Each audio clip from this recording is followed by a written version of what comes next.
Hello दोस्तों, कैसे हैं आप सभी का मैं स्वागत करता हूं हमारे यूट्यूब चैनल फाउंटेन मेंटेन में। टारगेट द मैथ में हम आज करेंगे रोमन अंक पर आधारित ये प्रश्न। तो आइए शुरू करते हैं आज का क्लास। तो सबसे पहले हम जानते हैं रोमन अंक के बारे में। रोमन अंक जो होता है ना, दरअसल इसको अंक में सूचित किया जाता है। जैसे मान लीजिए इसको एक अगर अंक है तो इसको जो है ना इसे आई की तरह से सूचित किया जाता है। अगर 2 की मैं बात करूँ, 2 को ये डबल आई से सूचित किया जाता है। अगर 3 की मैं बात करूँ तो 3 के लिए 1 2 3 के लिए किया जाता है। अगर मैं 4 की मैं बात करूं तो 4 जो होता है ना, तो 4 जो होता है वो 5 से 1 कम होता है। तो इस तरीके से 4 को डिनोट किया जाता है। अगर मैं 5 की बात करूं तो 5 सीधा इस तरीके से डिनोट किया जाता है। अगर 6 की मैं बात करूं तो 6 जो होता है 5 तक तो यहाँ था और 1 लाइन और एक्स्ट्रा हो जाता है तो ये 6 हो जाता है। अगर मैं 7 की मैं बात करूं तो 7 जो होता है 5 तो ये हो गया, उसके बाद 2 लाइन एक्स्ट्रा 5 6 और 7 इस तरीके से हो जाता है। अगर 8 की मैं बात करूं तो 8 जो होता है ना 5 6 7 8 इस तरीके से ये 8 को डिनोट करता है। अगर मैं 9 की बात करूं तो 9 जो होता है ना वो 10 में से 1 कम होता है तो ये 9 हो गया। और 10 जो होता है वो सीधा x होता है, जो कि इस तरीके से 10 को डिनोट किया जाता है। तो रोमन अंक में आपको जान ली, इसको 1 लाइन से, इसको फिर 2 लाइन से, इसको 3 लाइन से, इसको 5 से 1 कम 4 और इसमें 5 से, और 6 को 5 के बाद 1 लाइन 6 और उसके बाद 7 को 5 के बाद 2 लाइन, उसके बाद 8 के लिए 5 के बाद 3 लाइन, 9 के लिए 10 माइनस 1 9 और यहाँ से 10 के लिए सीधा x। तो इस तरीके से आप याद रख सकते हैं। 10 तक के लिए यहाँ से हो गया। अगर मैं 20 की इसी में बात करूँ तो 20 जो होगा वो 20 हो जाएगा डबल x। तो इस तरीके से आप ऐसे रख सकते हैं। जैसे मैं बात करूँ और एग्जाम्पल की, तो जैसे मान लेते हैं कि 14, ठीक है। तो 14 जो हम लिखे तो उसको क्या करेंगे, ये इसको हम सबसे पहले मैं अगर तोड़ना चाहूँ तो इसको किस तरीके से तोड़ना चाहूँगा, जैसे इसको लिख सकता हूँ। 14 के तो हमको पता नहीं है, लेकिन 10 का पता है और 4 का पता है। इस तरीके से हम इसको खंड में तोड़ सकते हैं। तो 10 के लिए हमको पता है x होता है, और 4 के लिए हमने अभी क्या बताया था, 4 के लिए ये होता है 5 से 1 कम। तो यहाँ से आप देखेंगे तो यहाँ 4 के लिए 5 से 1 कम 4, तो ये हो गया 14 के लिए एक्स आई भी। तो इस तरीके से 14 को हम डिनोट करेंगे। अगर मैं बात करूं 19 की अगर मैं बात करता हूं तो 19 को कैसे लिखूंगा। 19 को तो हमको पता नहीं, लेकिन हाँ 10 का पता है, 10 का पता है और कितना का पता है, 10 का पता है और 9 का पता है। तो इस तरीके से 10 इसको x से, और 9 के लिए हम क्या लिखते थे, 10 से 1 कम 9। तो इसके लिए क्या हो जाएगा एक्स आई एक्स। तो इस तरीके से हम 19 को डिनोट कर सकते हैं। अगर मैं और एग्जाम्पल की मैं बात करूँ तो ये सब 50 से नीचे तक का आ रहा था। जैसे और एग्जांपल की मैं बात करूं, मान लेते हैं कि हमने ले लिया, कितना ले लिया, 40। तो 40 अगर हम ले लिया तो हमको 40 का थोड़ी पता है, 40 का थोड़ी पता है। तो 40 का लेने के लिए हमको क्या करना पड़ेगा कि सबसे पहले आपको ये जानना होगा कि होता क्या है। तो दरअसल आपको याद रखना है LCDM।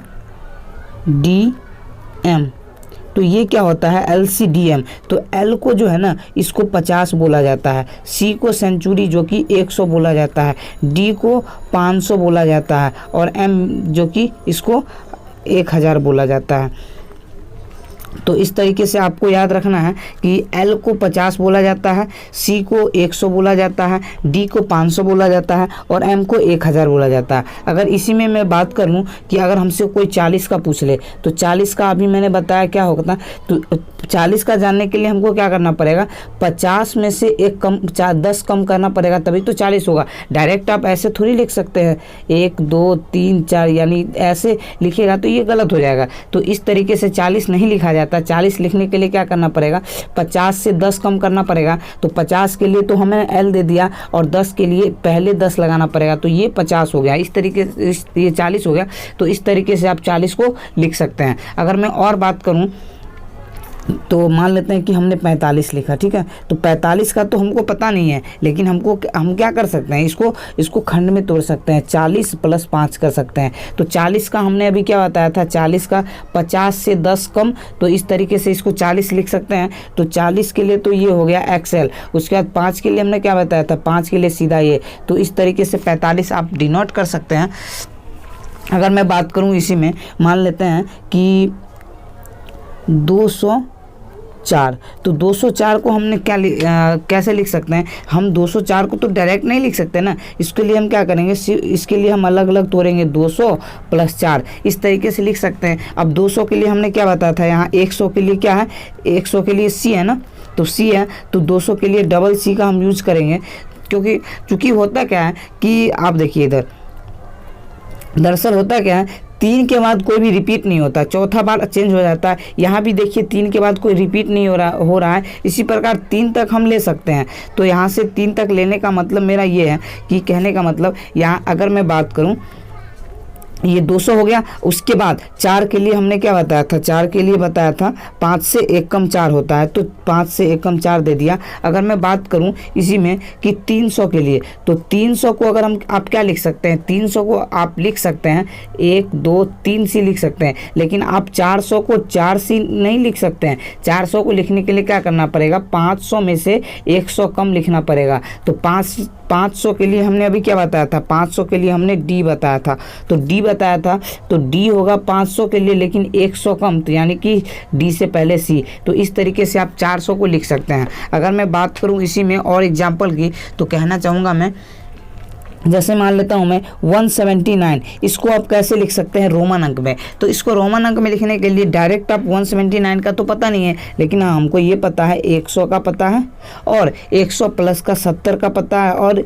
इस तरीके से खंड कर लीजिए ताकि आपको दिक्कत नहीं होगा कभी भी इसको चेंज करने में। तो 100 के लिए हम जानते हैं C होता है, 70 के लिए हम क्या बताए थे, दरअसल होता क्या है, 50 के लिए होता है L, और यहाँ से हम निकाल सकते हैं 70 के लिए हो जाएगा 50, 60 और ये 70। तो यहाँ से L, X और X, तो इस तरीके से आप निकाल सकते हैं X और X। ये हो गया 70 के लिए। और 9 के लिए भाई साहब हमने क्या बताया था, 9 के लिए हमने बताया था 10 में से 1 कम 9। तो यहाँ से इस तरीके से आप लिख सकते हैं 179 के लिए CLXXIX। तो इस तरीके से आप लिख सकते हैं। अगर मैं और एग्जाम्पल की मैं बात करूँ, तो मैं मान लेता हूँ, कहने का मतलब 659, मान लिया मैंने ये 659 ले लिया, ठीक है। तो 659 को कैसे तोड़ेंगे, 659 को तोड़ने के लिए दरअसल क्या करेंगे कि हम इसको पूरे खंड में तोड़ेंगे। तो इसको 600 प्लस का 50 प्लस का 9, यही लिख सकते हैं ना। अब 600 के लिए हमने क्या बताया था, 600 को तो आप डायरेक्ट 600 तो नहीं लिख सकते ना। 600 के लिए लिखने के लिए आपको क्या करना पड़ेगा, 500 प्लस का 100 लिखना पड़ेगा। तो 500 के लिए हमने क्या बताया था, 500 के लिए याद करिए, 500 के लिए हमने बताया था D। तो इस तरीके से D यहाँ दे सकते हैं, 500 के लिए D, और 100 के लिए क्या होता है, ये C होता है। तो DC आप लिख सकते हैं 600 के लिए। तो D और C ये तो गया 600 के लिए। 50 के लिए हमने L बताया था, और 9 के लिए हमने 10 से 1 कम 9। तो इस तरीके से 659 को आप लिख सकते हैं इस तरीके से। अगर मैं और एग्जाम्पल की मैं बात करूँ, तो और एग्जाम्पल मैं अगर दे सकता हूँ, जैसे मान लीजिए 149। तो 149 अगर मैंने लिखा, ठीक है, तो 149 को मैं कैसे तोड़ूंगा, तो 149 को तोड़ने के लिए हमको क्या करना पड़ेगा, पहले तो हम 100 लिखेंगे, प्लस का फिर क्या लिखेंगे 40, उसके बाद फिर प्लस का 9। तो इस तरीके से खंड तोड़ने के बाद क्या होता है कि क्वेश्चन आपको ईजी लगने लगता है। तो 100 के लिए हम जानते हैं क्या होता है, C होता है। उसके बाद 40 के लिए क्या होता है, 50 में से 10 कम, तो 50 में से 10 कम होता है। तो 40 L के लिए तो 50 होता है, लेकिन 10 कम, इसके लिए पहले X देना पड़ेगा। और 9 के लिए क्या होता है, 10 में से 1 कम, तो X के लिए तो 10 होता है, और इससे 1 पहले लगा देंगे। तो ये इस तरीके से हो जाएगा 149 के लिए CXLIX। तो इस तरीके से आप कर सकते हैं। तो अगर मैं और एग्जाम्पल की मैं बात करूं, तो यहाँ से अगर हम बात करते हैं कि 458 में ले लेता हूँ। तो 458 लेने का मेरा मकसद है, जैसे मान लीजिए कि इसको हम क्या लिख सकते हैं, इसको खंड करेंगे तो ये 400 प्लस का 50 प्लस का 8, इस तरीके से आप अरेंज कर सकते हैं। तो हम जानते हैं 400 के लिए क्या बताया था, 400 को हम डायरेक्ट 400 तो नहीं लिख सकते। 400 को लिखने के लिए हमको क्या करना पड़ेगा, 500 में से 100 कम लेना पड़ेगा। तो 500 के लिए हमने क्या बताया था, D बताया था ना 500 के लिए, और उसके बाद 100 कम यानी कि D से पहले C। तो यहाँ C और D हो गया। ये किसके लिए हो गया, ये हो गया 400 के लिए। उसके बाद क्या बताया था, 50 के लिए क्या होता है, 50 के लिए L होता है, और 8 के लिए हमने क्या बताया, 5 6 7 8। तो इस तरीके से आप इस तरीके से लिख सकते हैं CDL, और 5 के बाद ये 3 लाइन। तो इस तरीके से आप कर सकते हैं इस टाइप के क्वेश्चन को। तो दोस्तों कैसा लगा ये वीडियो? अगर वीडियो अच्छा लगा हो तो प्लीज़ इस वीडियो को लाइक करें और अपने दोस्तों तक